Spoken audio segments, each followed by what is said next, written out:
안녕하세요. 이롤쌤입니다. 서울대 수석 합격자의 인터뷰 중 교과서와 수업에 충실히 했다라는 이 멘트 익숙하시죠? 너무나 당연한 이야기라 새로운 것도 없는 이 이야기 진부하게 들리실 거라 생각이 됩니다. 그러나 교과서만 가지고 공부해서는 안 되겠지만 교과서 위주로 공부해야 한다는 것은 사실입니다.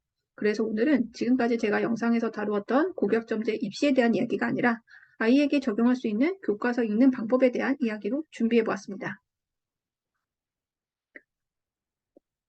본론으로 들어가기 앞서서요. 앞에서 말한 수석 합격자의 인터뷰는 다소 오래전이라 요즘에도 과연 그러한지 궁금해서 이 자료를 가지고 와봤습니다.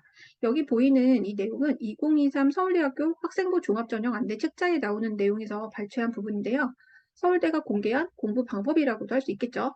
여기 보시면 교과 내용을 나만의 의미 있는 지식으로 만들자. 교과서 수업 내용을 바탕으로 더 폭넓고 깊이 있게 공부하자. 이렇게 교과서라는 단어가 보이시죠? 또 이 자료는 서울대 입학처가 발행한 2015 개정 교육과정에 따른 고교생활 가이드북이라는 책자인데요. 이 책자는 서울대 합격생들의 수기글이 자세히 적혀 있습니다. 그중에서 교과서라는 단어로 키워드를 검색하면 상당히 많은 학생들이 교과서에 대한 이야기를 하는 것을 알 수 있습니다.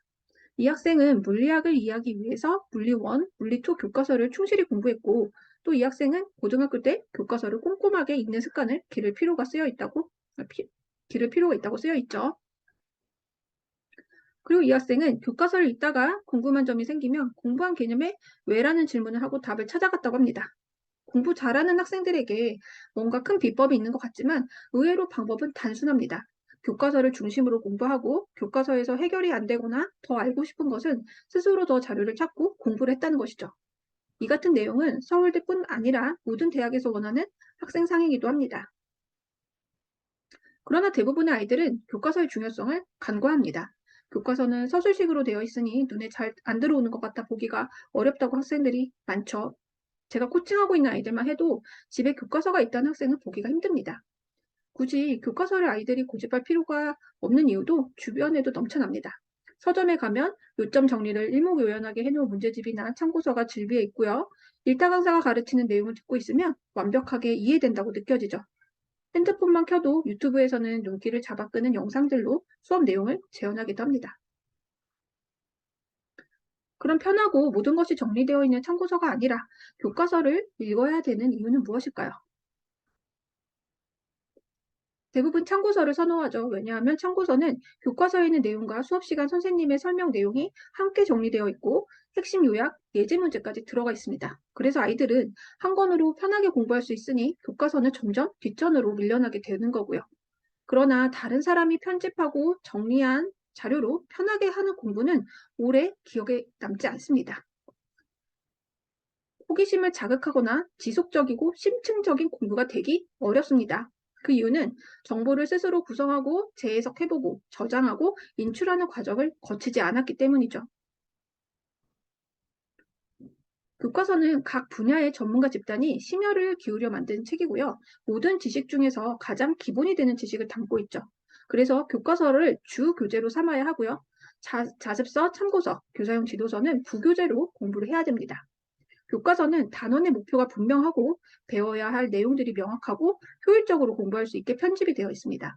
그리고 중요한 시험인 학교 중간고사나 기말고사에서 교과서를 벗어난 시험 문제는 없죠. 따라서 교과서의 내용을 튼튼한 뼈대로 머릿속에 세워놓고 배경이 되는 내용, 기존에 알고 있는 내용과 연결짓고 나만의 언어로 다시 정리를 하고 꺼내보는 과정을 꼭 거쳐야 합니다. 그래야 장기 기억 속에 저장되고 활용 능력이 있는 지식이 되는 것이죠. 앞에서 소개해드렸던 서울대 합격 수기 중에 하나의 내용인데요. 공부란 이렇게 하는 것이다를 보여주는 좋은 사례인 것 같아 제가 좀 가지고 와봤습니다. 내가 뭘 모르는지 알아가는 것이 공부입니다. 글을, 글의 의미를 이해하는 능력, 글을 통해 저자와 소통하는 능력이 스스로 공부하는 능력이라 생각한다고 하죠. 우리 아이들 학교 가서 수업 듣고 학원에서 수업 듣고 인강 들으면 공부 다 했다고 생각하지만 듣는 것을 통해서는 거의 아무것도 이해할 수 없다고 하죠. 받아들인 것이지 이해한 것이 아니기 때문입니다. 그래서 글로 정보를 습득하는 법, 즉 글과 씨름하는 법을 배워야 하는 것이죠. 그래서 오늘은 바로 교과서 내용을 가지고 씨름하는 법을 알려드리려고 합니다. 다만 말씀드리는 것은 이 방법이 누구에게나 무조건 옳다는 것은 아닙니다. 저는 고등학교에서 과학을 가르쳤던 교사였고요. 현재 제가 지도하는 아이들에게 사회나 과학 교과서를 이런 방법으로 읽혔더니 도움이 되어서 소개해 드리는 것이기에 들어보시고 아이의 성향 등을 보시고 적용을 해보셨으면 좋겠습니다. 그럼 교과서는 어떻게 읽어야 하는 것일까요?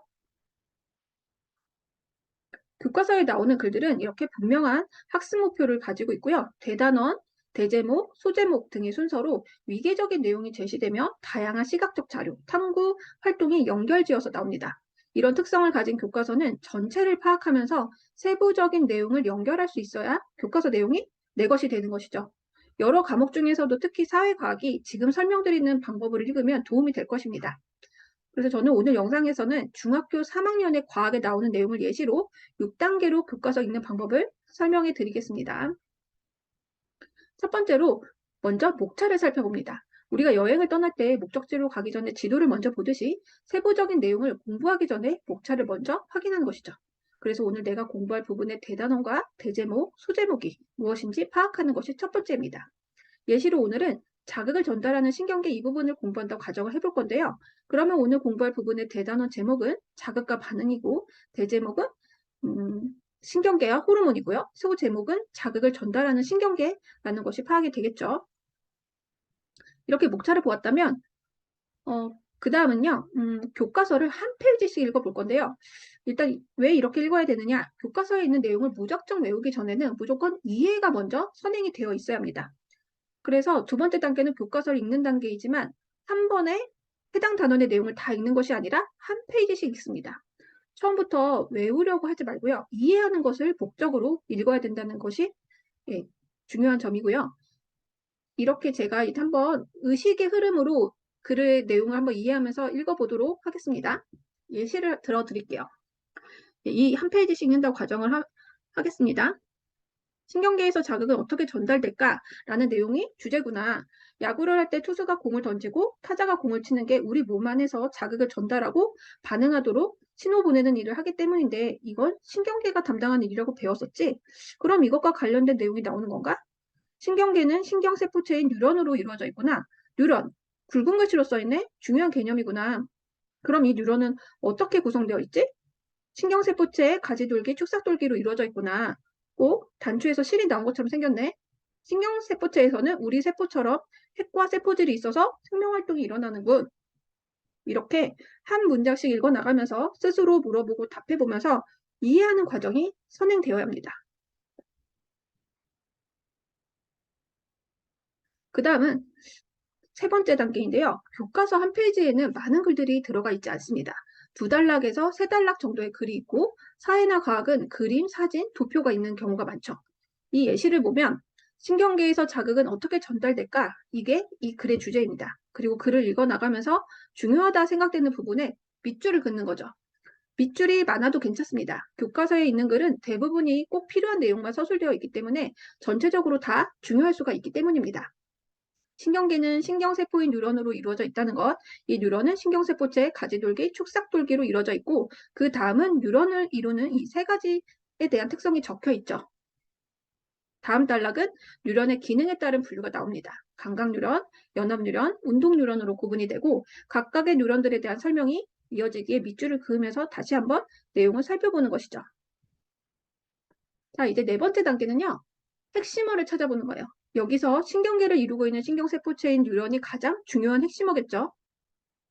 그리고 이 뉴런을 중심으로 새로운 개념들이 나옵니다. 뉴런을 이루고 있는 신경세포체의 가지돌기, 축삭돌기가 이 중요한 개념이니까 동그라미를 치는 거죠.